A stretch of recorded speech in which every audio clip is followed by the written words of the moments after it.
Dan untuk mengetahui perkembangan terkini, ada koresponden CNN Indonesia Akbar Junisa di KPUD DKI Jakarta. Halo, selamat siang Akbar. Akbar, seperti apa ini rekapitulasi suara sejauh ini? Karena menurut jadwal agendanya tanggal 25 hingga tanggal 27 adalah agenda untuk rekapitulasi suara tingkat provinsi.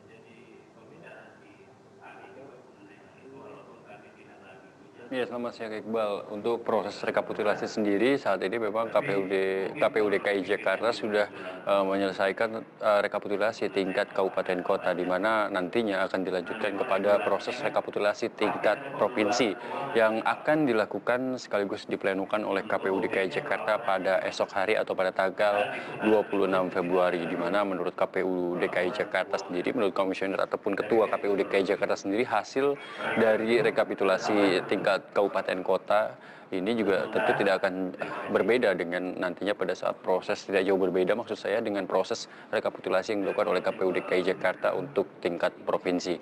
Artinya dalam putaran pertama Pilkada DKI Jakarta hanya menyisakan dua pasangan calon, yaitu pasangan calon nomor 2 Basuki Jarot dan juga pasangan nomor urut 3 yaitu Anies Sandi, di mana kita tahu pasangan nomor urut 1 yaitu Agus Silvi tidak lolos ke putaran kedua karena hanya memperoleh suara sebesar 17 lebih persen saja dari total DPT yang ada di Jakarta ini.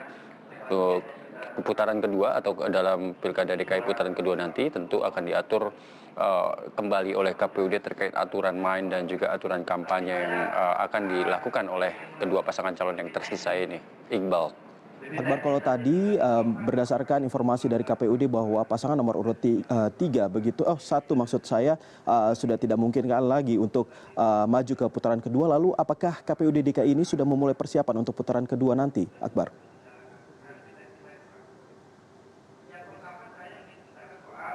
Iya, Iqbal, memang pasangan nomor urut 1 ini bisa dikatakan tidak lolos ke dalam putaran kedua karena perolehan suaranya tidak mencukupi untuk masuk ke dalam putaran kedua Pilkada DKI, dan hanya menyisakan pasangan calon nomor urut 2 dan juga pasangan nomor urut 3.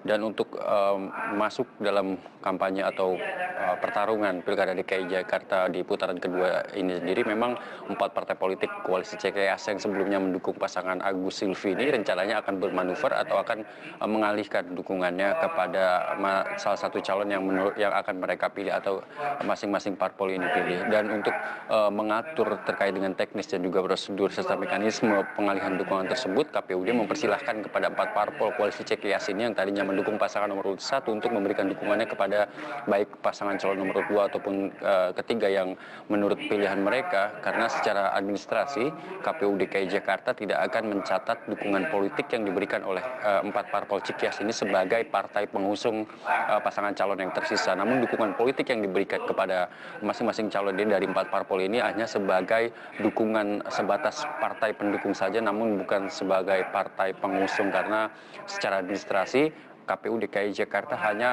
mencatat atau menganggap sah pengusungan yang diberikan oleh partai politik ketika partai politik tersebut bersama-sama calon mendaftarkan diri ke KPU DKI Jakarta pada putaran pertama lalu.